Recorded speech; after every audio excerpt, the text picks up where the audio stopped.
Hey guys, all right, so I'm finishing the morning up $6,978. Another solid day of trading. I'm up like $18,000 in the last 2 days. So before we get into today's midday market recap, it's a snowstorm. For those of you that aren't in New England, aren't in the Northeast, I want to give you a little walk around outside and show you what days like today are all about. So let me put on my jacket and then we're gonna go outside. All right, let's do it. So not only is it cold out, it's also really pretty windy. What I'm thinking is, let's go for a little drive. Let's see what the roads are like. I'm gonna have to shovel off the car at least a little bit. Well, you know what? The wind cleared up the windshield pretty good. All right, let's do this.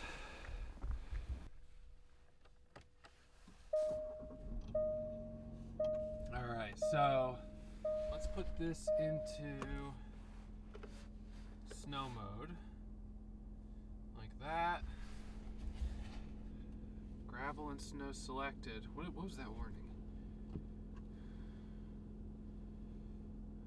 No, oh my God, I'm running low on the diesel fluid. You know what, that's crazy because I haven't done anything to this thing except take it for oil changes. No engine restarts in 244 miles. What does that even mean? So this is an encore of our Driving with Ross video. It's been a while since the last time we did this. And I think the last time, I remember I was wearing a t-shirt. So the weather has changed a little bit, but you know, that's New England. It's hot summers, cold winters, 17 degrees right now, and it's actually kind of warm. The other night it was like minus 20 with the wind chill. So last night I had this dream that I've been thinking about all day today. And so in the dream, I was back in high school. And I don't know how many of you guys have had this dream or if anyone know what it means, but you can comment below if you do. So I've had this dream more than once. So I'm back in high school. It's me right now, back in high school, and it's like this time of year, and I'm in my senior year, and I know that I'm not going to be done with school, you know, until June or whatever. And I'm thinking, I'm basically like sitting there, and I'm like, I don't even know what class to go to. I have no idea what I'm doing. And you know what? Do I even really need to finish school? Like, I'm a successful trader. You know, I made $11,000 yesterday. Why do I really need my high school diploma? And in the dream, a teacher came up to me and was like, Ross, you know, what class are you supposed to be in? And I was like, I'm not sure. I lost my schedule. And so, you know, I had to go to the academic dean's office, find out what my schedule is. I go to the dean's office and she says, Ross, you haven't been to class in weeks. And I'm thinking, I know. I haven't been to class. I don't even remember the last class I went to. This is crazy. But honestly, do I even really need to finish school? Like, you know, I've kind of got it figured out. And maybe that's a stress dream. You know, the beginning of the year, new me. I'm putting a lot of pressure on myself to get to that $1 million. And maybe it was a stress dream. I don't know. Anyone have any insights on what that dream meant? Because I'm a little bit lost. But, so anyways, just driving around outside near the office and gonna head back, do our midday market recap, break down the trades from today.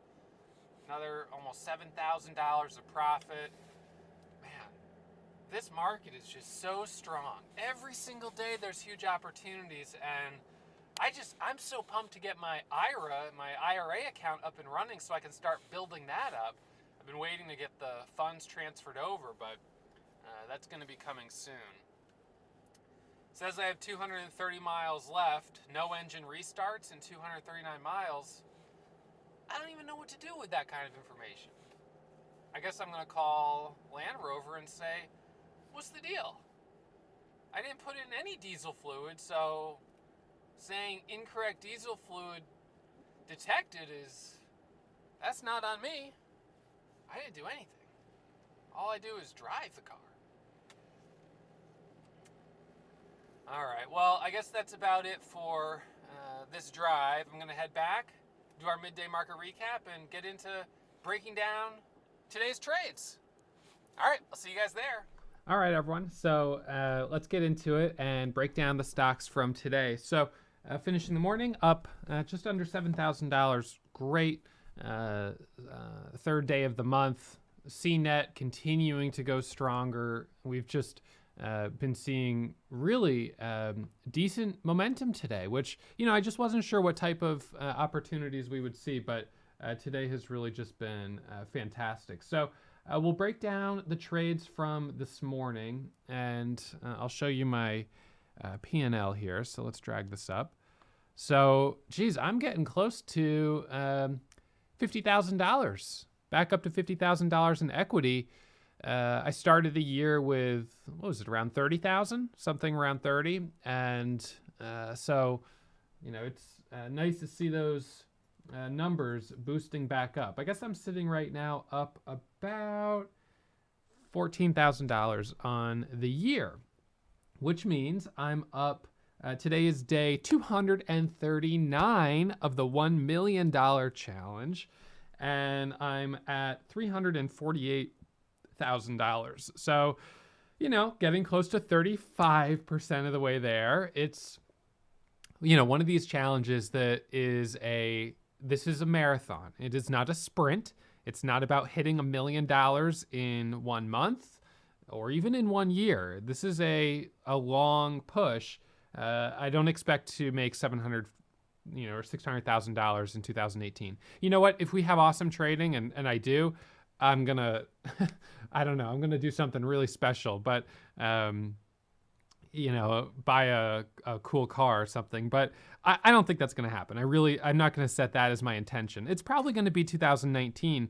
But you know what? That's okay. So. Anyways, just, grinding along another day, another dollar, and sitting here up $6,978. So you can see the 4 stocks I traded today. Adam says buy a Volvo. There you go. Safety first. We don't want anything to happen to me, God forbid. So we've got 4 trades today, 4 stocks I traded, 4 green names. That's the type of accuracy that I love. Actually, let's see. Yeah, not a single loss today. No losers. So just really,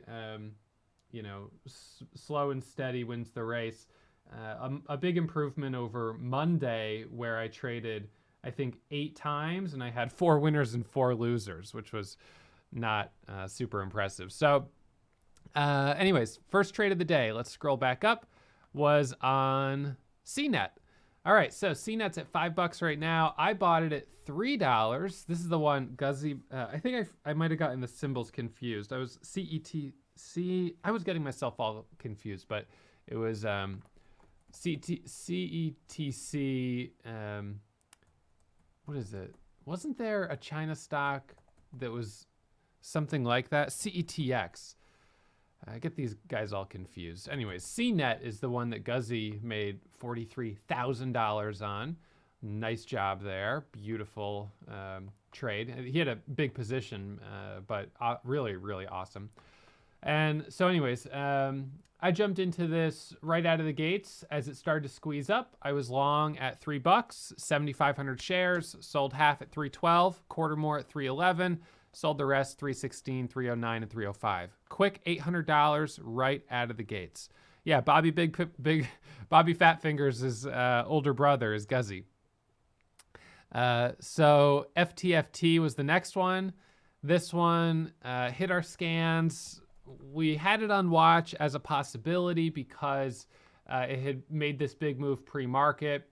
So when it started to squeeze up, I jumped in it at $620, 7,500 shares, sold half at the $0.50. Was tempted to add back over the $0.50. And I had a question during our mentor session yesterday.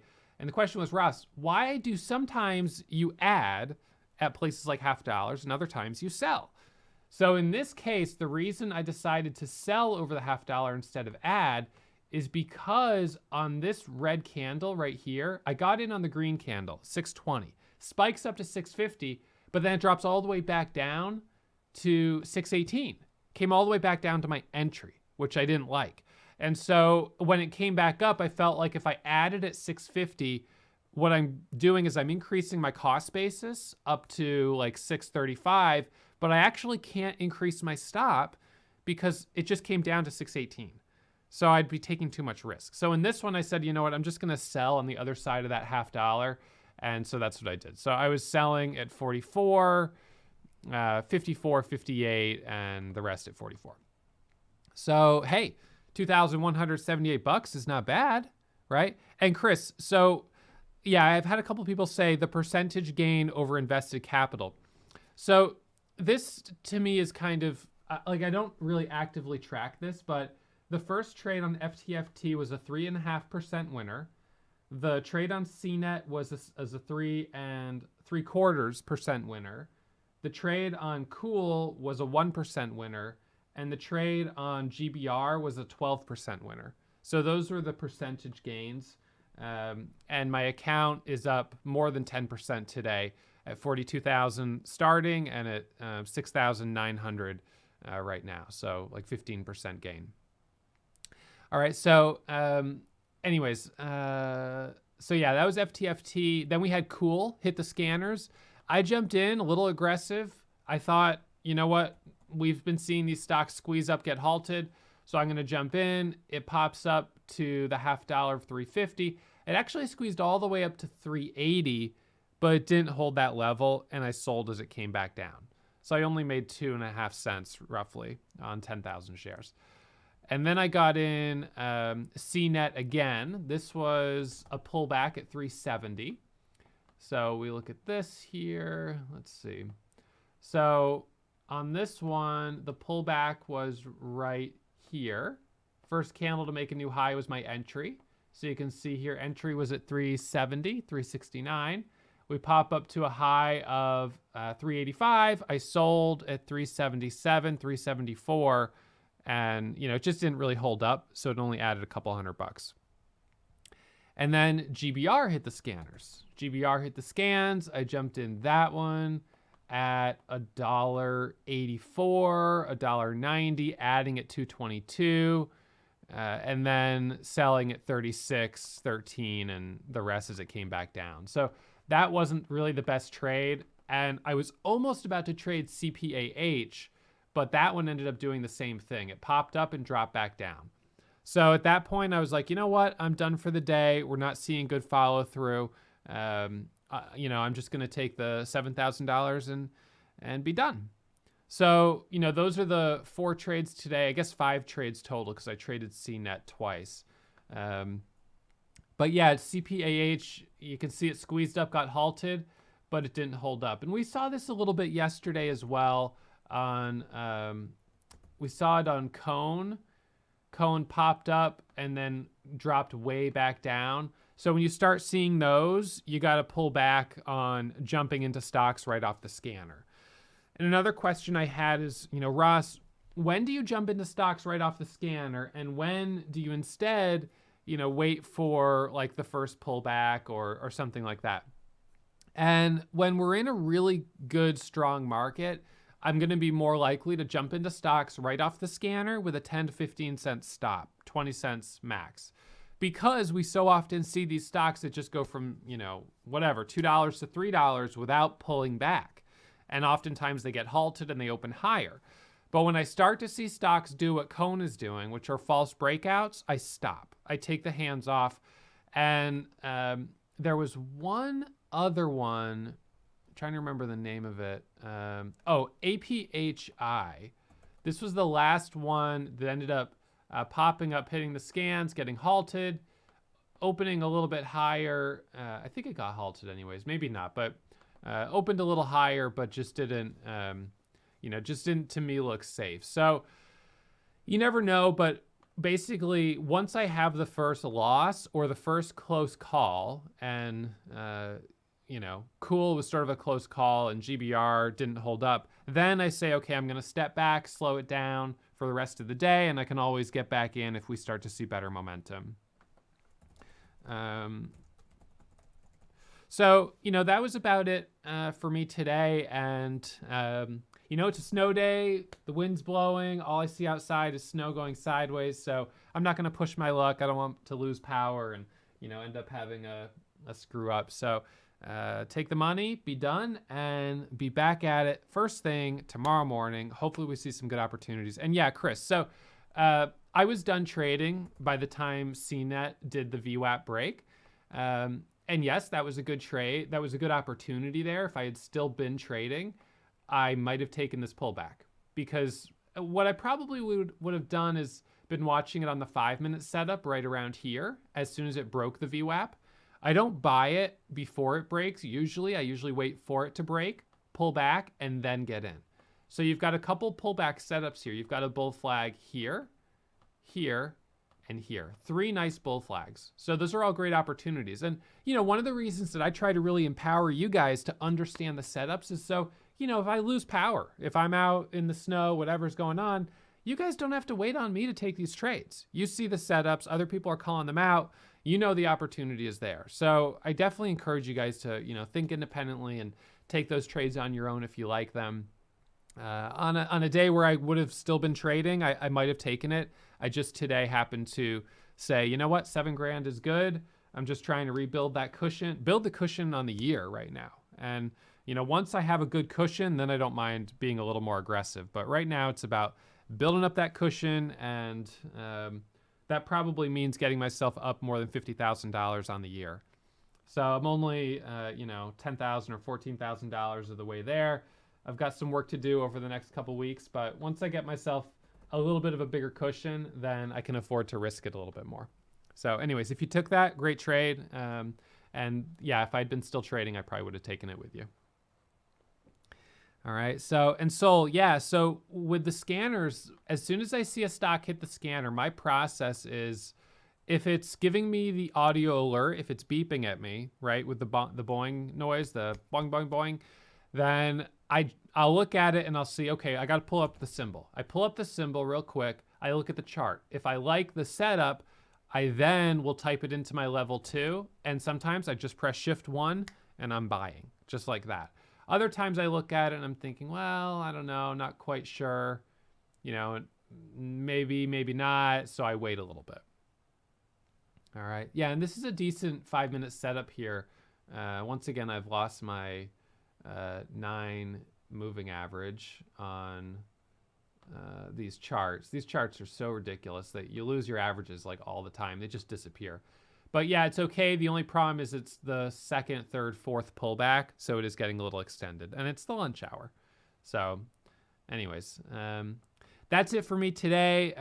If you guys have questions, those of you watching on YouTube, check it out. You can leave comments. I'll come back and check them later and try to answer as many as I can.